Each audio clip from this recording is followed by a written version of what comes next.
I first met him in the early 80s in a Chinatown of urban Java. He didn't want his real name or address revealed, so we called him DJ for Dynamo Jack. He was only a healer, he said, but he did direct a powerful energy generated from his own body into his patients. Sometimes he used the needles, sometimes just his hands. He called the energy Qi, and it was so strong that he usually needed a grounder to hold his patients' feet. For years we followed him around Java on his healing rounds, pleading to be allowed to film him, but he always refused, saying his powers resulted from a type of meditation with an ancient tradition of secrecy.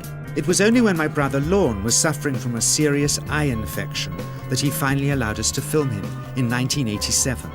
It was nothing like any acupuncture I'd ever had. I was getting really powerful electric shocks and couldn't control my movements at all. Yin yang, positive and negative, you know. And my positive from here and my negative from here. And we meet together, it can get like electricity.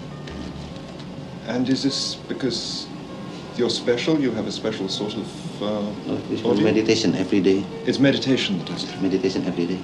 Like you can touch me, like this. It's nothing, okay? It's my burn. Just like this.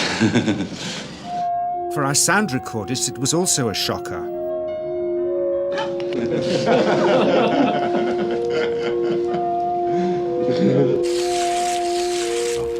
He then took our newspaper outside and showed us how Qi can also be used to set things on fire.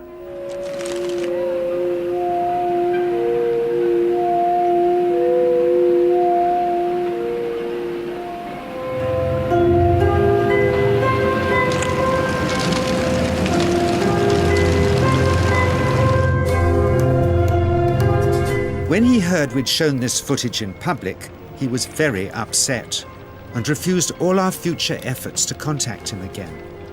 As the years passed, we sadly resigned ourselves to never seeing him again. My brother Lorne never did, for by 1997 he was already dead when I again found myself with DJ, now treating me for an eye problem. But it wasn't this that brought me back. He had tracked me down out of the blue and invited me to tell me a story.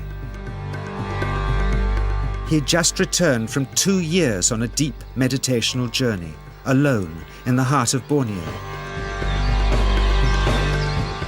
Amongst his revelations, he had seen, he said, how history was moving on into great change, and the old wisdom was vanishing.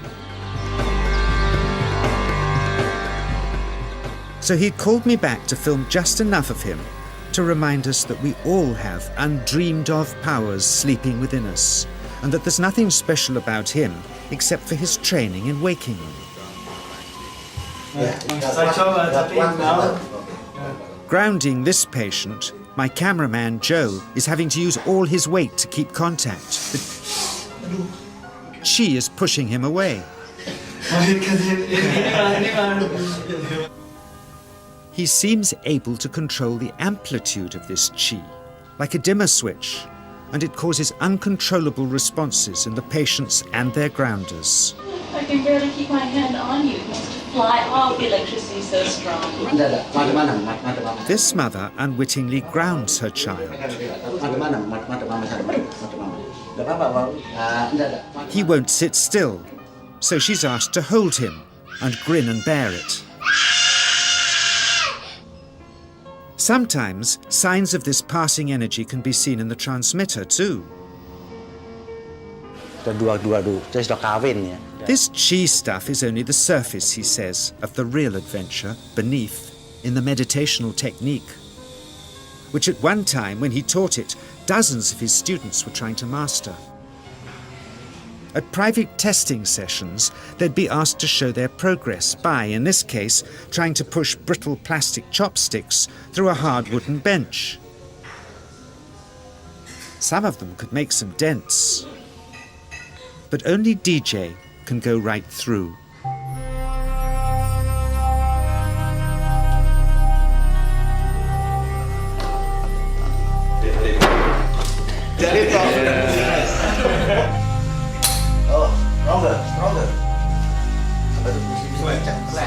An easier test of projecting qi through the palm of the hand, he says, is by smashing the contents out of an unopened bottle. Yes, sir.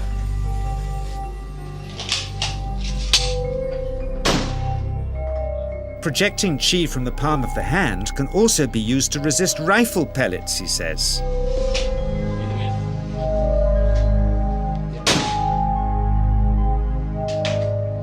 First, so I invited a small group of scientists back from the United States with measuring equipment to test if DJ was for real. And if so, where might this energy belong on the electromagnetic spectrum? Catherine Cook, CEO of the Mind Science Foundation in Texas. Dr. Roger Nilsson, a Swedish medic and international racing sailor. Dr. Greg Simpson, a physicist from New York's Albert Einstein University. And Andreas Polak, one of DJ's Australian students. The visitors are confident they'll uncover him as a fraud in no time. Greg is the first guinea pig, and he's uncomfortable about showing that he can feel anything at all. Dr. Roger doesn't know what to expect.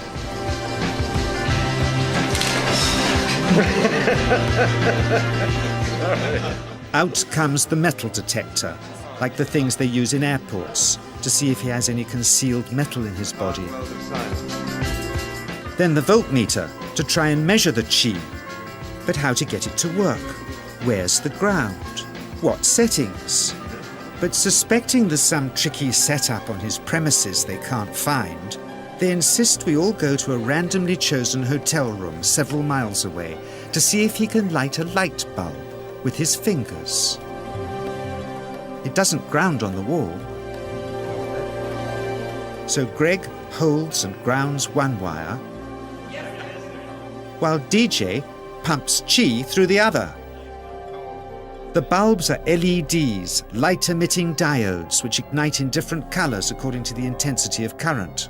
Good. On, off, on. Brilliant. Oh, you're blinking. Things were going well. DJ was enjoying it too, until he invited us all out to lunch at his local, where he tried to push a chopstick through the table. He couldn't get it through the formica surface, so he came up through an inch of wood from underneath.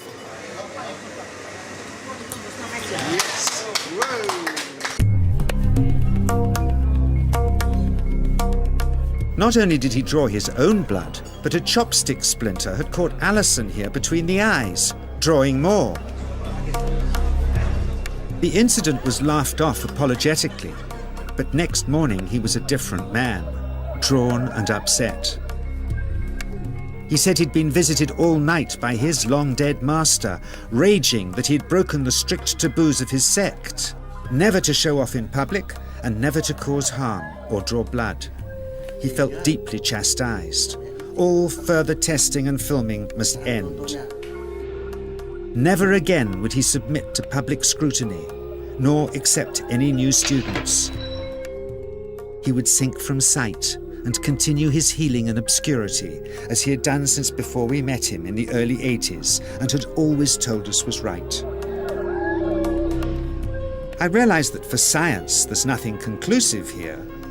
Nor for me, really, who for years has felt this powerful energy flow through me and the patients I grounded for him, and seen what else he can do. Nothing conclusive, except for his healing successes and the wonderfully hard to believe.